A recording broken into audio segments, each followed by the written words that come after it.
So hello and welcome to today's video. You may be surprised to see that I'm not in a suburb of London somewhere. I'm actually out in the Woodland for a change, which is a very nice change. Do enjoy London a lot, very much enjoy my street photography series, but it's nice to get out and do a little bit of woodland as well. So I'm back in my local woods, which is just around the corner from my house.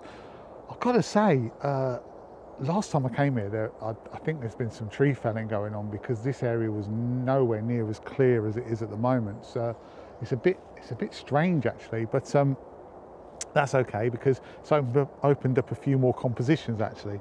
Now, it's a lovely time of year this time of year. I really do love this sort of spring going into summer because you start to get all this lovely green leaf on the trees and everything starts to come back to life, and you get some really nice sort of sunlight as well this time of year. It's not as high as it is in midsummer, and it's a little bit less harsh. So yes, a lovely day today. I've had a little wander around and I've sort of finally come across a few shots that I want to take. So yeah, here I am. Now I'm doing something today which I don't normally do, and I'm actually having a look at a filter system that had sent to me by K&F. Now, if you might recall on the podcast, I was probably not particularly complimentary about K&F products, but they got in contact with me. I don't know whether they watched the podcast or not, but they got in contact with me and asked me if I'd like to have a look at anything. And to be honest with you, I've been thinking about magnetic filters for quite a while now. And they offered me a magnetic filter set, which has got a circular polarizer, a 10-stop and a UV filter. I mean, the UV filters stand in the bag. There's absolutely I don't know anybody really these days who uses a UV filter, but I thought it would be a really good thing to have a look at their stuff, see what it's like, and actually maybe compare it to my other polarizer, but just bring it out here and yeah, have a little play with it. So that's what I'm doing today. Get some lovely shots along the way, hopefully as well, that you can enjoy, but also have a look at their filter system.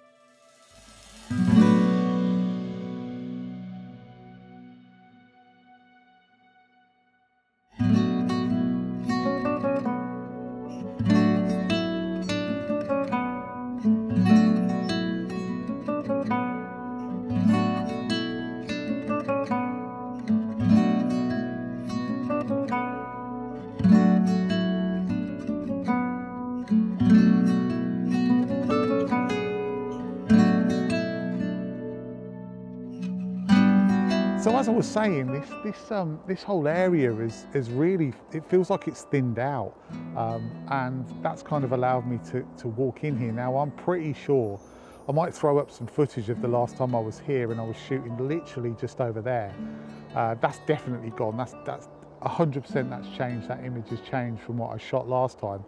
But I'm pretty sure I know that the bracken was higher, and it seems to have been sort of shorn. But I feel like there's less trees here, and I'm pretty sure that these weren't as prominent. The ones behind me weren't as prominent last time. Anyway, that's allowed me though. It's allowed me to walk in here and actually look at some of these trees a little bit closer. So the one directly behind me is the one that I'm focusing on first, and I'm pretty certain. In fact, I know that's a birch. It's definitely a birch tree. So there's a birch tree here that's got this sort of nice leaning trunk, and behind it there's one that's a bit straighter. But what's really interested me about this shot, what sort of caught my attention, is the way that the light is hitting these lovely green leaves behind me, and that really is what's caught my attention. Now again, there's going to be a few highlights through the background because of the sky, but if I can just crop it maybe to a 16:9 or something similar to that ratio, because I don't really believe in cropping to actual aspect ratios like that, like prescribed ones. I'm much more crop to taste, but if I can crop it down a little bit, I might be able to lose some of those really distracting highlights in the background and just focus your eye on these lovely leaves. So the plan is that I'm going to sort of maybe do a bit of autumn effect, like very mild autumn effect on these leaves, just to bring out their they're lovely, like the brightness of them, the way that the sun's hitting them. And yeah, but I'm really pleased with it, so I think it could be a really nice shot. So as I said, I'm using these K&F filters, and for this particular image I've got the polarizer on, and you may ask yourself, well, why do you need a polarizer? You know, what I thought polarizer was taking the glare off of things. Well, yes, it is. And on a day like today, really, it's probably not a lot of benefit. I'm shooting sort of, the sun is sort of pretty much directly behind where I'm shooting, so you're not going to get any polarization in the sky, although equally I'm not taking any shots of the sky, really. I don't want the sky in it.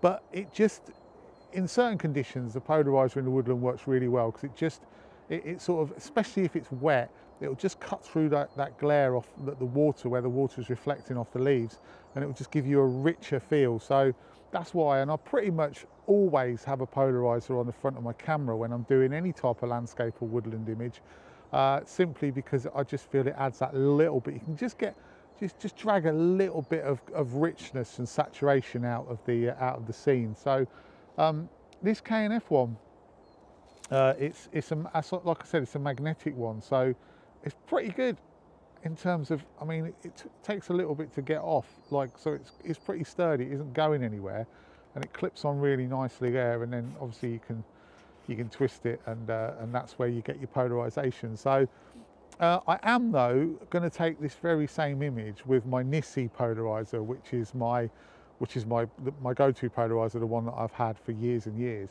and I will have a look and see if there's any difference. What I might do is very quickly pop back into I don't want to call it my studio, because it's not my studio, it's just like my room.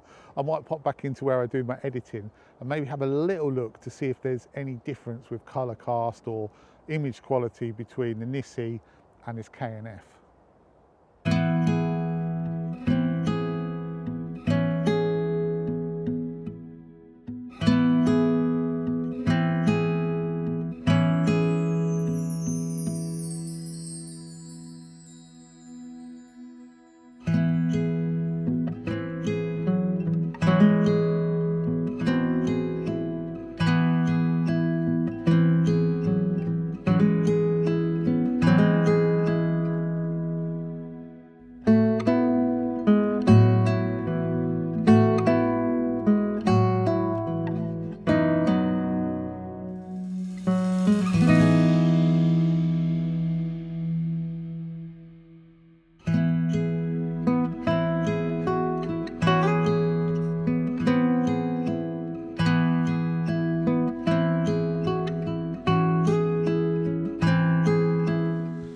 So as I mentioned when I was out on location, let's take a look at these two images side by side and try and assess the differences, or see if there are any differences. So the one on the left was taken with the K&F polarizing filter, the one on the right with my Nisi polarizing filter, which I've used, well, since pre-Sony days, so probably for the last 6 years. There's a slight difference in the vibrance of the image, and I think I'm going to put that down to the fact that it looked a lot sunnier, or the light was a lot better when I was using the K&F filter here, and maybe the sun, because it was a very in and out day, so it's not quite so vibrant. So I'm going to put that down to that. But in terms of vignetting, there's absolutely no difference. In terms of color cast, I can't see a color cast or any difference in color cast, if there is one, between the two. And when it comes to image quality, when it comes to sharpness, let's just have a little zoom in and take a look. So we're going to about 75%. If anything, I might say that the K&F is ever so slightly sharper. It's not really too noticeable, but yeah, I mean, I've got absolutely no complaints with this K&F filter. And when you consider that I've been using the Nisi filter for the last 6 or 7 years, you know, even before I had my Sony, I was using the Nisi filter, so I certainly trust it. It's a bit of an eye-opener, really, to see that this K&F one is performing so well.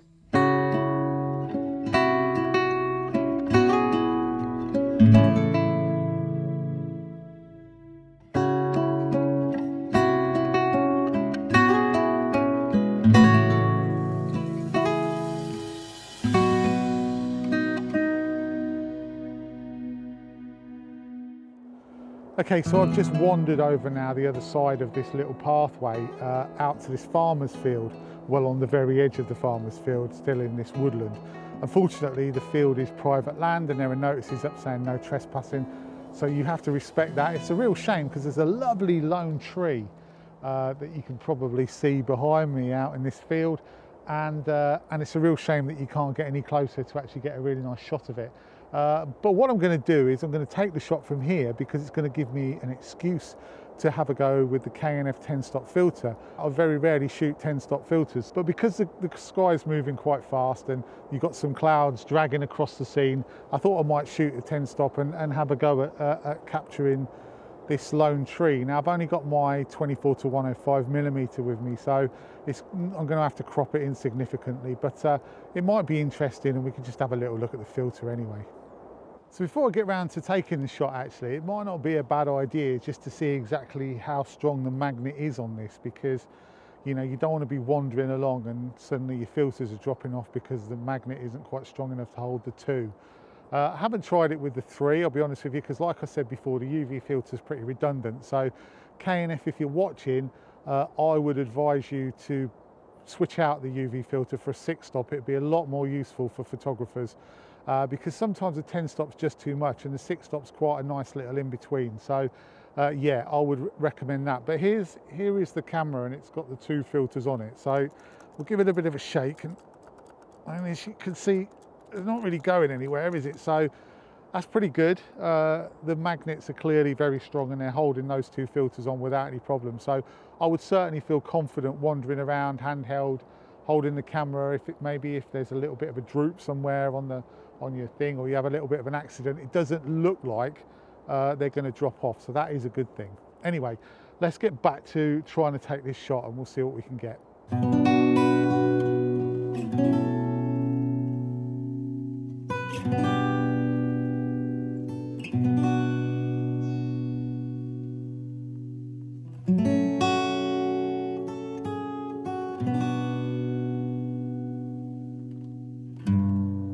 So one very last thing about the filter system, which is definitely a bonus, is the fact that I can put my original lens cap over it.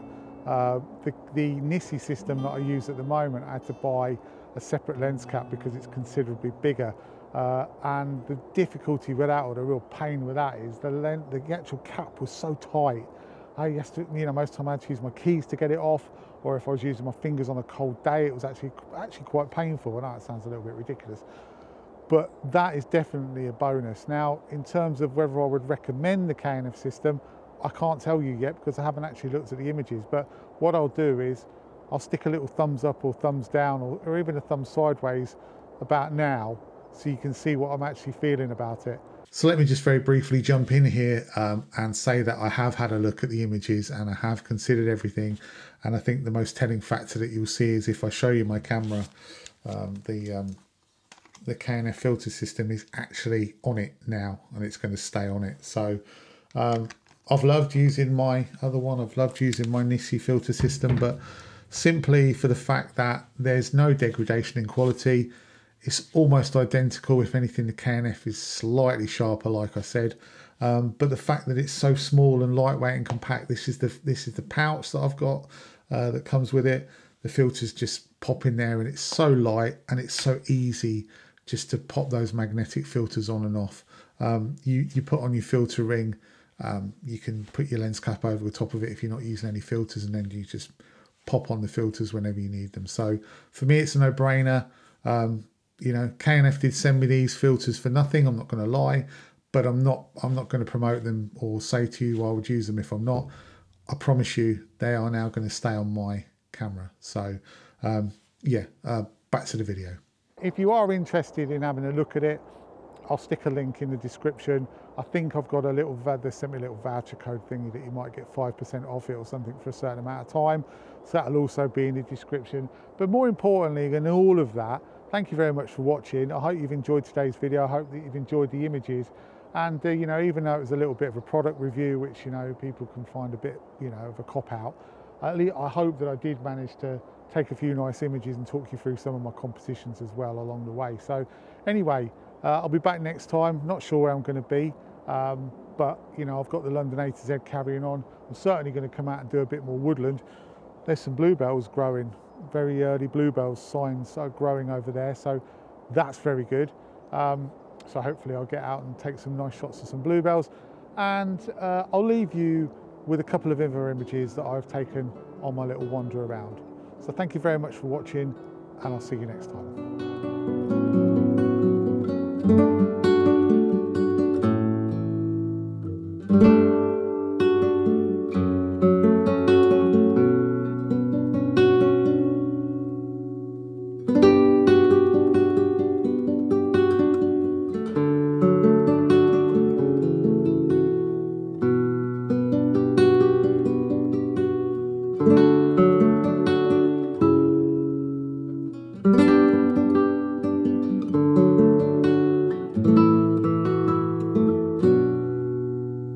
Thank you.